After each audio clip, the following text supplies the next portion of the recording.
Okay, so for starters, this cover looks a lot better in person than it did when they were first advertising it. And I think the editor may have gotten a hold of it and amped up the color a little bit, because that's what it kind of seems like to me. That when the cover originally came out, everything looked kind of washed out a little bit, a little bit too murky, and you couldn't really tell who everybody was, and I didn't really like that. But this is a lot better. So this is Batman Detective Comics 969, Fall of the Batman Part 1. And what I like to do on my channel is I like to talk about books that are good but maybe nobody else is really commenting on, because anybody can talk about Doomsday Clock. Anybody can talk about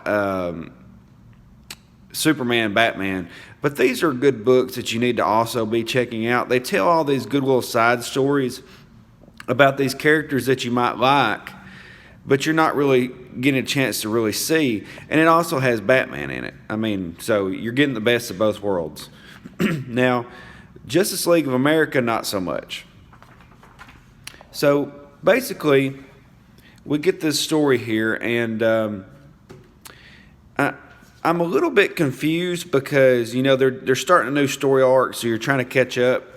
And on this story here, we've got a new mayor, and here's Anarchy, and he's in prison. Stephanie, which is spoiler, is in there visiting him, and he's talking about how he is in with the Victim Syndicate. And if you don't know who the Victim Syndicate is, they're these guys that showed up, these really creepy-looking guys that showed up with superpowers that almost, took down the city, and Batman and his Batman got together and stopped them. But I didn't think Anarchy was part of that. He was really part of another storyline where they were talking about an alternate future and everything, and so I'm a little bit confused. But so apparently he is now, and he's trying to get Stephanie to join with him because they have kind of a thing going on. Not really a thing, but they want to kind of have a thing. And so as she's walking on her way out, she sees Clayface as he's visiting Mudface, which is a friend of his that he horribly disfigured. And so then we get this cool shot of Stephanie here. She's looking good in her costume. She's talking to her dad, which is a supervillain's costume, about Tim Drake, which is a costume boy, and Anarchy, which is a costume villain, and about how her life is so messed up. And then come knocking at her door somebody familiar. And I saw this face right here, and it freaked me out. I don't think they should have went with this. This has creeped me out a little bit. I didn't like that. But there's Tim Drake. And how does she welcome him? With a big old kiss. And so he's back. So they're talking about how, he wants her to join back with the team, and it's only going to be temporary, and he really needs her help to finalize his plans so that he can, retire. And she wants him to go to school like he was talking about. She's even thinking about going to school. She just wants out of it. She doesn't want to lose anybody else. She wants out of it. So then we get 3 weeks later here, and there's Killer Moth. He's putting his costume on. He's got a plan. And he's gotten all these representatives of all the gangs around town, all the representatives, and he's just talking about things. And so they're all talking about how he's a small fry and he doesn't matter. And he says, well, these guys have been taking your money for long enough. It's time that we put together our own team. And so he's got his team together there, and it's pretty cool. It's got Grundy. It's got a couple other guys, Firefly. Zsasz is getting a little bit overused to me. I mean, they just put him in there all the time. And it's like there's plenty of other villains. You don't – Zsasz, really? But so they're on the rooftop here, and Tim is talking to Kate, and Kate is like, you need to quit lying to your girlfriend. You're not going to give up this life. You need to tell her. And so then they decide to put their plan into motion. They attack them, and it turns out that Grundy is actually Clayface. Ha. And so there's the team. And Moth is like, no. I had such a good plan. And Tim's like, I just want you to know it was a very good idea, as he knocks him out. So there's the mayor. he's concluding his things for the day, and then there's Batman. And he says, "You know, Batman, I've been leaving my window open for 3 weeks now, and you've just now come and seen me. I'm kind of hurt." And so then we get this advertisement here for the graphic novels, blah, blah. And they're talking about how he has information on his team now, and he wants to know why this has turned into like a militarized team when it was supposed to be just Batman. And he says, "Where does it end, Batman? Where does it end?" And then, of course, it's a dramatic end, but I would just told him it doesn't end. Every time you take one of these bad guys out and put them in prison, another one pops up. It's just a revolving thing. You're never going to stop this. So then we get a part where now Anarchy is shaved. I don't really understand that, but now he's got a shaved face. At the beginning of the book, oh God, there's her creepy face again. Beginning of the book, he had his facial hair pretty heavily, and then now he's got it shaved off. Okay.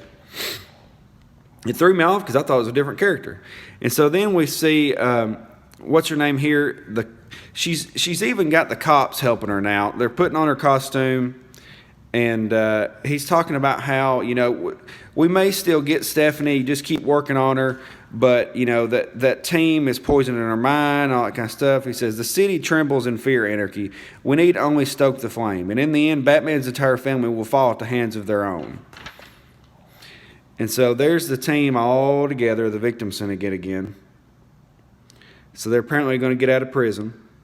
And this leads me to believe that Anarchy is probably going to turn on them at the last minute to save Stephanie. That's what I'm kind of thinking was going to happen. That's just me, though. So it's James Tynion that did the writing. Joe Bennett did the pencils. And Sal Regla did the inks.